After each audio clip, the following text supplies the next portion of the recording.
کہاں گئی وہ سیتا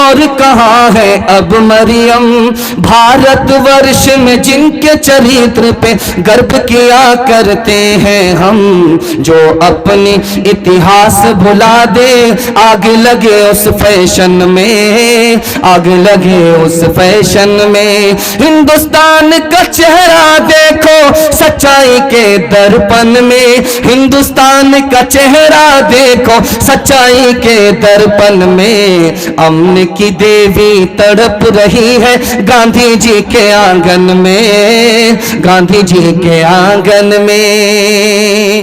یہ جو پیغام آپ کی خدمت پہ لے کر کے آ رہا ہوں, اسی کے لیے میں نے آپ کو تیار کیا ہے. آدھا سے زیادہ جلسہ میرا نکل چکا ہے, تھوڑا سا جلسہ آپ کا باقی رہ گیا ہے.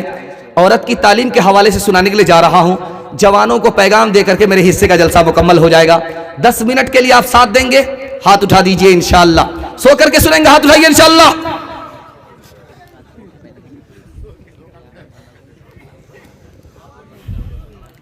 دیکھیے, مردوں کو پڑھنا لکھنا ضروری ہے, یہ تو ہم کو سمجھ میں آتا ہے, لیکن عورت کو پڑھنا لکھنا ضروری کیوں ہے؟ جس طرح مرد مسلمان ہوتے ہیں اسی طرح عورت بھی مسلمان ہوتی ہے, اس لیے پڑھنا لکھنا ضروری ہے عورت کے لیے بھی. جس طرح مرد انسان ہیں اسی طرح عورت بھی انسان ہے. انسانیت پر آنے کے لیے عورت کو پڑھنا لکھنا ضروری ہے. ایک خاص بات بتا رہا ہوں, ذرا دھیان سے سنیے گا اس کو. عورت کا دین مکمل نہیں ہے, عورت کی عقل مکمل نہیں ہے حدیث کے مطابق, اس کا دین مکمل نہیں, اس کی عقل مکمل نہیں. دین کیسے مکمل ہوگا؟ علم کے ساتھ. دین کیسے مکمل ہوگا؟ علم کے بغیر نہیں. عقل کیسے مکمل ہوگی؟ علم کے ساتھ. اس لیے عورت کو مرد سے زیادہ علم حاصل کرنا ضروری ہے. ایک بات یاد رکھیے, ہماری 2 طرح کی بیٹی ہوتی ہے. ایک بیٹی وہ ہوتی ہے جس کو گھر میں ہی رہنا, گھر سے نکلنا ہے, گھر میں رہنا ہے, کہیں باہر نہیں جانا ہے. اس کو زیادہ پڑھانے لکھانے کی ضرورت نہیں ہے, قرآن پڑھا دیجئے, اردو پڑھا دیجئے, دینیات پڑھا دیجئے, کافی ہے. لیکن جس لڑکی کو گھر سے باہر نکلنا ہے, تجارت کرنی ہے پردے کے ساتھ, نوکری کرنی ہے پردے کے ساتھ, اس لڑکی کو ڈگری دلانا ضروری ہے. ایک خاص بات یاد رکھیے, میں عالم ہوں, مرد ہوں, عورت کو تعلیم کروں گا, عورت کو پڑھنے کی ضرورت نہیں ہے, یہ غلط ہے. ایک مرد عالم ساری عورت کے لیے کافی نہیں ہے, کیونکہ چاہے عالم ہو, عالم سے بھی عورت کو پردہ ہے. پردے میں بہت ساری بات عورت نہیں پوچھ سکتی. دوسری بات, ایک گھر میں سارے لوگ عالم ہوتے نہیں ہیں, اس لیے عورت کا عالمہ ہونا ضروری ہے. اور کبھی ایسا ہوتا ہے کہ لڑکا بھی ایک جگہ پڑھ رہا ہے, لڑکی بھی ایک جگہ پڑھ رہی ہے. دھیان سے اس کو سنیے گا.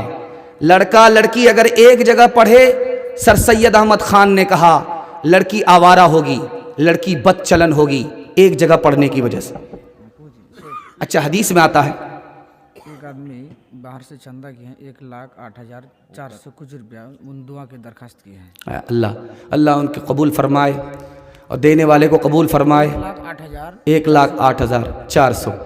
اللہ ان کی جان میں مال میں برکت دے, ان کی آبرو کی حفاظت فرمائے. سب بدیش میں ہیں, دھیان کیجئے, اللہ ان کی جان مال کی عزت آبرو کی حفاظت فرمائے, اور جس مقصد میں انہوں نے دیا ہے اللہ اس مقصد میں 100% کامیاب فرمائے. دھیان سے سنیے گا جو سنانے کے لیے جا رہا ہوں, بہت دھیان سے اس کو سنیے گا. آپ کا لڑکا 12 سال کا ہے, اس کو ماں کے ساتھ آپ نہیں سلا سکتے, اس کا بستر الگ کر دیجئے. آپ کی لڑکی 9 سال کی ہے, اس کو باپ اپنے بستر میں ایک ساتھ نہیں سلا سکتا, اس کا بستر الگ. یہاں پر دیکھیے کہ ایک ہی ماں باپ ہیں, ایک ہی ماں باپ کی اولاد ہے. لڑکی کی عمر 9 سال ہو گئی, باپ کے ساتھ نہیں سو سکتی. لڑکا کی عمر 12 سال ہو گئی, لڑکا ماں کے ساتھ نہیں سو سکتا. بہت زبردست فتنہ ہوتا ہے. اسی طرح سے اگر 9 سال کی لڑکی 12 سال کا لڑکا ایک مکتب میں پڑھے, فتنہ ہوگا, لڑکی آوارہ ہوگی. ہاتھ جوڑ کر کے آپ لوگوں سے کہتا ہوں, 9 سال کی لڑکی کو مکتب میں مت بھیجیے, 12 سال کے لڑکے کو 9 سال کی لڑکی کو ایک ساتھ مکتب میں مت پڑھائیے, دونوں کے لیے الگ انتظام کیجیے. لڑکا کا مکتب الگ, لڑکی کا مدرسہ الگ. ایک مثال پر پیغام ختم کر رہا ہوں, ذرا دھیان سے سنیے گا اس کو. لڑکی جا رہی تھی راستے سے, ایک من چلا اس کو چھیڑتا ہے, زیناھا للناظرین, قرآن کی آیت پڑھ کر کے کہ دیکھنے کی چیز تو یہ ہے جو سڑک سے گزر رہی ہے. تو لڑکی کتنی پڑھی لکھی تھی, نوکرانی تھی, لیکن علم سے نوکر نہیں تھی، علم سے اور ہنر سے مالا مال تھی. اس نے جواب دیا قرآن سے ہی، حفظناہا للناظرین، تاک جھانک کرنے والے شیطان سے اللہ کی پناہ. لڑکا تیسری آیت پڑھتا ہے، نرید ان نأکل منہا وتطمئن قلوبنا، ہم تم سے فائدہ اٹھانا چاہتے ہیں.